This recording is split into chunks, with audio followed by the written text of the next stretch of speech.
যে সে দেবী নন, ইনি দশ মহাবিদ্যার নবম মহাবিদ্যা, ভয়ঙ্করী দেবী মাতঙ্গী।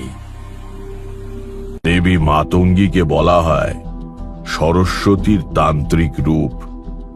নিগূঢ় অতিপ্রাকৃত শক্তি লাভের জন্যে তান্ত্রিকরা এর সাধনা করেন। শত্রুনাশ, বশীকরণ ও গূঢ় বিদ্যা আহরণ করার জন্যে এর পুজোই প্রশস্ত।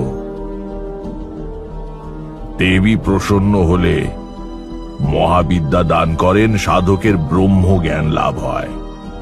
কিন্তু এর পূজা পদ্ধতি অতি কঠোর।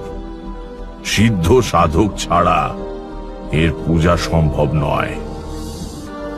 দেবী মাতঙ্গীর পুজোর একটি বিশেষ বিধি আছে, যা বাকি সমস্ত দেবদেবীদের থেকে আলাদা। ইনি যা কিছু অশিষ্ট, অপবিত্র, নোংরা ফেলে দেওয়া হয়, তার অধিষ্ঠাত্রী দেবী। ফেলে দেওয়া উচ্ছিষ্টই এর খাদ্য। রজস্বলা নারীর রক্তরঞ্জিত লাল কাপড় এর পরিধেয়। আর সেই জন্যেই এনাকে ভোগ দেওয়ার একটি বিশেষ বিধি আছে। ইনি বাকিদের মতন সাজিয়ে গুছিয়ে দেওয়া ভোগ গ্রহণ করেন না।